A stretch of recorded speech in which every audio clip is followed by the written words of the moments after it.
అయితే ఇక్కడ ఒక వార్త ఉంది, దాని గురించి కామెంట్ కూడా చేశారు. ఒకసారి మన ఛానల్లో ఉంది, ఒకసారి చూడండి. మన కుటుంబానికి కేసీఆర్ కవితకైనా హరీష్ రావుకైనా కేసీఆర్ అందరికి ఎవరి ద్వారా గుర్తింపు వచ్చింది? కేసీఆర్ ద్వారా. కేసీఆర్ లేకుంటే నిన్న రాజగోపాల్ రెడ్డి సాబ్ బ్రహ్మాండంగా ఒక మాట మాట్లాడండి.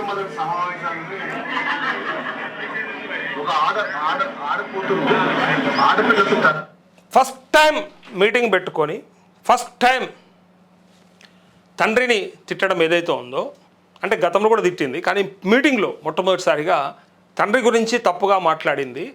ఎట్లా తల్లి అవుతుంది ఈ రాష్ట్రానికి అని అడిగిండు రాజగోపాల్ రెడ్డి. కరెక్ట్ అడిగిండు. ఆయన తెలంగాణ తెచ్చిన పేరున్నది, పైగా ఆయన గొప్ప గుర్తింపు ఉన్నది. అట్లాంటి వ్యక్తికి గౌరవం ఇయ్యనటువంటి కూతురైనా ఎవరైనా ఇంకా గొప్పేమున్నది, ఇంకా రాష్ట్ర ప్రజలకు తల్లి ఎట్లయితావు తల్లి అని డైరెక్ట్గా విమర్శించండి. ఒకసారి చూడండి, మన ఛానల్లో ఉంది వీడియో. తండ్రి అంటే ఎంత ప్రేమ ఉండాలి. ముఖ్యంగా తండ్రికి కూతురికి అంతే ప్రేమ ఉంటుంది, కూతుర్లకు కూడా తండ్రి అంటే అంతే ప్రేమ ఉంటుంది. ఆయన ఒక ఉద్యమకారుడు. కేసీఆర్ తెలంగాణ రాష్ట్ర ఏర్పాటు కృషి చేసిన వ్యక్తి.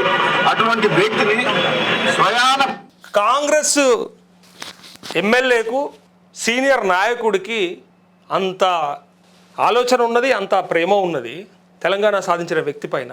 సొంత బిడ్డకు లేదా? కడుపున పుట్టిన బిడ్డకు లేదు. దమన కేసీఆర్ నా కుక్క నన్నే గరిచింది అనుకుంటుండా? ఏమున్నది అన్నట్టు ఊర్లలో సామెత ఉంటుంది. అమ్మని తిట్టి అమ్మ బాధపడకే అంటే ఏముంది బిడ్డ, నా కుక్క నన్ను గరిచింది అనుకుంటుంది అని అమ్మ అంటస్తుడు. అట్లా దమన కేసీఆర్ కూడా ఆ మాట అనుకుంటుండా, ఏముంది నా పిల్ల నన్నే గరిచింది కదా అని అనుకుంటుండా. వేరే వాళ్ళకి బాధ అవుతుంది చూస్తుంటే. ఇప్పుడు మీకు ప్రత్యర్థి అయినటువంటి పార్టీలో ఉన్నటువంటి నాయకులు కూడా కేసీఆర్ గొప్పతనాన్ని, కేసీఆర్ గుర్తింపు గురించి మాట్లాడుతుంటే సొంత బిడ్డకు అవగతం అవుతలేదా? సొంత బిడ్డకు అర్థమవుతలేదా? బిడ్డకు తెలుస్తలేదా మా నాయన ఎంత గొప్పోడని? ఏమనంటే మా నాయన గొప్పోడే, కానీ రాబందులు చేరినాయి, దయ్యాలు చేరినాయి అని చెప్తివి. మళ్ళీ లాస్ట్కు నాయన కూడా ఏం పీకి కట్టలు కట్టిండి అని చెప్తివి. తండ్రిని పట్టుకున్నాడని అంటాడా ఇక మాట? ఏం పీక్ కట్టలు కట్టిందని మాట్లాడతావు? నీకు రాజకీయం ముఖ్యమైన అది, నీకు ఇది అవసరమైన అది, అధికారం కావన్నా? నాకు అర్థం కాలే. కన్న తండ్రి సరే, ఆయన చెయ్యనోడు, నాశనం పట్టినోడు, లేదా రకరకాలుగా ఇబ్బందులు పెట్టినోడు, లేకపోతే నీ కూడా ఇబ్బందులను క్రియేట్ చేసినోడు అయితే ఒక మాట అన్నవంటే కూడా యాష్టకో బాధకో అన్నవని అనుకోవచ్చు.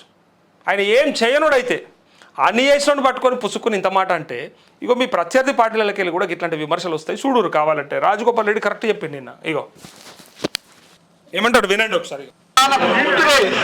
ఆ విధంగా మాట్లాడడం అనేది డెఫినెట్ గా ఆమె మొట్టమొదటి సమాజాన్ని తప్పు చేసింది. దాంతో తెలంగాణ ప్రజలందరూ కూడా ఆలోచించుకుంటారు. ఏమని, తండ్రిని గౌరవించుకోలేని మనిషి ప్రజలకు తల్లి ఎట్లయితుంది? బాధతో చాలా తప్పు మాట్లాడింది కవిత. మీకు మీ అన్నతో కోపం ఉండొచ్చు, మీకు అధికారం కావాలనే ఆశ ఉండొచ్చు, అంతేగాని దానికోసం నువ్వు ఫైట్ చేసి తప్పలేదు. కానీ నువ్వు మీ సొంత తండ్రిని ఆ మాట అనడం, నువ్వు నీరు చేస్తా తెలంగాణలో అని అంటే నువ్వు ఎవరు నమ్ముతావు? నేను అసలు యాక్చువల్గా క్లారిటీ నేను ఇంతవరకు మాత్రం లిక్కర్ కుంభకోణం ఉందా? క్లీన్ చీట్ ఎక్కడ వచ్చింది?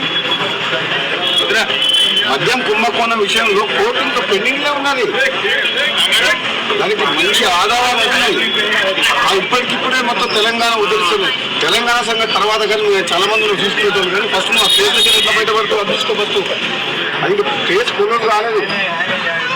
నిజంగా ఈ రాజకీయ పార్టీ పెట్టాలంటే పంతొమ్మిది గతంలో ఒకసారి కేసీఆర్ అన్నట్టు పార్టీ పెట్టాలంటే పాండి పైసలు ఉన్నాయని చెప్పి కొంతమందిని తీసుకుపోయి ఒక ఫంక్షన్ హాల్ తీసుకొని నీకు సోషల్ మీడియా చూసిరా, పార్టీ పెట్టాలంటే పాండబ్బ పెట్టినట్టు అనుకున్నావా అని కేసీఆర్ అన్నట్టు. ఆమె తెలంగాణను ఉద్ధరించుడు తర్వాత తెలంగాణను పరిపాలించడానికి ఉద్ధరియడానికి చాలా మంది నాయకులు, చాలా పార్టీలు ఉన్నాయి. కానీ మొదలు ఆ కేసులకి ఎట్లా బయటపడతావో మొదలు ఆ కేసే పూర్తి కాలేదు. ఇంకా స్పష్టమైన ఆధారాలు ఉన్నాయి, ముందు అది చూసుకో.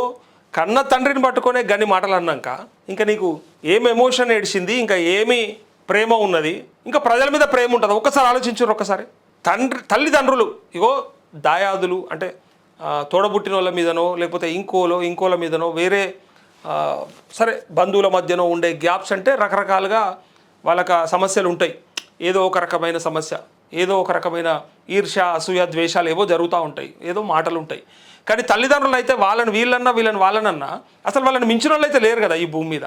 నిన్ను ఈ భూమి మీదకి గడ్డ మీదకి తీసుకొచ్చిన వాళ్ళని మించిన వాళ్ళు అయితే లేరు కదా ఫస్ట్. అందుకే కదా మాతృదేవోభవ పితృదేవోభవ అన్న తర్వాతనే ఆచార్య దేవోభవ అన్నారు. ఫస్ట్ మాతృ అండ్ పితృ అని చెప్పినాక నువ్వు వాళ్ళనే అన్నాక ఇక వేరే వాళ్ళతో నీకు ఏ ఎమోషన్ నడుస్తుంది, వేరే వాళ్ళతో నీకు ఏం ప్రేమ ఉంటుంది, అసలు వేరే వాళ్ళంటే నీకు ఏం గౌరవం ఉంటుంది చెప్పురిగా. ఇది చెప్పురిగా అర్థం చేసుకోండి. ఎంత దుర్మార్గుడైనా ఎంత దుష్టుడైనా తండ్రి కూతురికి నిజంగా చెప్తా ఉన్నా కదా ఖచ్చితంగా బాండింగ్ ఉంటుంది. కూతురికి కూడా అంతే బాండింగ్ ఉండాలి. కానీ ఏమైపోయింది ఇలా మధ్యలో నువ్వు నీ సొంత అయ్యనే ఇడిచిపెట్టలేవు, రేపు ఎవరు నమ్ముతారు నిన్ను అని అంటారు. తండ్రినే గంత మాట అన్నావు, తండ్రినే ఏం పీకి కట్టలు కట్టినామని అడిగినాక రేపు రాష్ట్రంలో ఎవరి మీద నీకు ఏ ఒపీనియన్ ఉంటుంది. అందుకే కేఏ పాల్ అప్పుడు ఉంటే టైంపాస్ ఎట్లయిందో ఇప్పుడు నువ్వు ఉంటే టైంపాస్ అవుతుందని ఇటుపక్క కాంగ్రెస్ కార్యకర్తలు బీజేపీ కార్యకర్తలు ఎంజాయ్ చేస్తారు. సొంత తండ్రి మీదకి ఎగబడుతుంది కాబట్టి మాకు ఫుల్ టైంపాస్, మేము అనాల్సిన అవసరం లేదు, మేము చెప్పాల్సిన అవసరం లేదు, ఇక ఆమెనే ఎగబడతా ఉన్నది అని చెప్పి. అందుకే ఇగో రాజగోపాల్ రెడ్డి కరెక్ట్ చెప్పిండు నిన్న.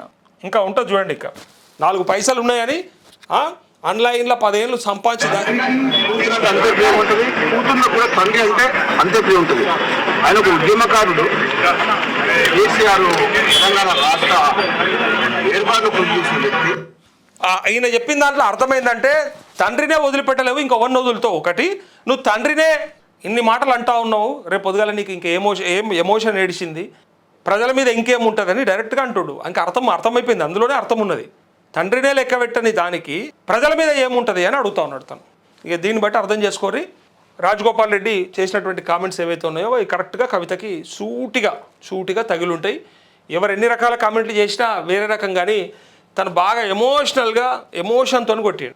నువ్వు నీ తండ్రినే లెక్క పెడతలేవు తల్లి, ఇంకా ప్రజల పట్ల ఏముంటుంది నీ ప్రేమ అని చిత్తశుద్ధి అని చెప్పి డైరెక్ట్గా అంటా ఉన్నాడు.